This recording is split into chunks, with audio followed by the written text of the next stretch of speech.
వారిద్దరూ 9 ఏళ్ల పాటు ప్రేమించుకున్నారు. కులాలు వేరు కావడంతో పెద్దలను ఒప్పించి 2 నెలల క్రితం పెళ్లి చేసుకున్నారు. భర్త ఐవీఆర్ఐ ఉద్యోగి కాగా భార్య జ్యోతి బస్ కండక్టర్. స్కూల్లో చదువుకునే రోజుల్లో చిగురించిన వీరి ప్రేమ పెద్దల ఆశీస్సులు పొందడానికి 9 ఏళ్లు పట్టింది. ఇన్నేళ్ల పాటు ప్రేమించి పెళ్లి చేసుకున్న వారిద్దరి కాపురంలో హాయిగా సాగుతుందని వారి కుటుంబ సభ్యులతో పాటు అందరూ అనుకున్నారు. కానీ కట్ చేస్తే పెళ్లైన 2 నెలల్లోనే అతడు ఆమె చేతుల్లో హతమయ్యాడు.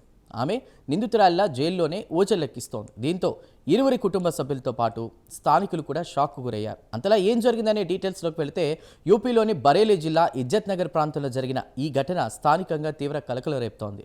ఎటావా జిల్లాకు చెందిన జితేంద్ర కుమార్ యాదవ్ ఐవీఆర్ఐ ఉద్యోగి కాగా జ్యోతి బస్ కండక్టర్. ఇద్దరు స్కూల్ రోజుల నుంచే ప్రేమించుకున్నారు. సుమారు 9 ఏళ్ల ప్రయాణం తర్వాత ఇరు కుటుంబాలను ఒప్పించి గతేడాది నవంబర్ 25న వివాహం చేసుకున్నారు. బరేలీలో కాపురం పెట్టిన ఈ జంట వారి జీవితంలో 2 నెలలకే చిచ్చురేగింది. ఆర్థిక విభేదాలు వారి ఏళ్ల ప్రేమను కూడా చంపేశాయి. కేవలం 20,000 రూపాయల విషయంలో భార్యాభర్తలిద్దరి మధ్య కూడా తలెత్తినటువంటి విభేదాలు దారుణానికి దారితీశాయి. జితేంద్ర తన భార్యకు తెలియకుండా ఆమె బ్యాంక్ ఖాతా నుండి 20,000 డ్రా చేసి ఆన్లైన్ జూదం ఆడి ఆ డబ్బులను పోగొట్టాడు. ఈ విషయంపై జనవరి 26న ఇద్దరి మధ్య గొడవ జరిగింది. అది కాస్త చినికి గాలివాన అయినట్లుగా తయారైంది. ఆవేశానికి లోనైన జ్యోతి తన తల్లిదండ్రులు, సోదరుడు దీపక్ను ఇంటికి పిలిపించింది. ఇక అందరూ కలిసి జితేంద్రపై దాడికి దిగారు. ఘర్షణ పెద్దదైంది. కంట్రోల్ తప్పిన భార్య జ్యోతి స్వయంగా భర్త గొంతు నులిమి చంపేసింది.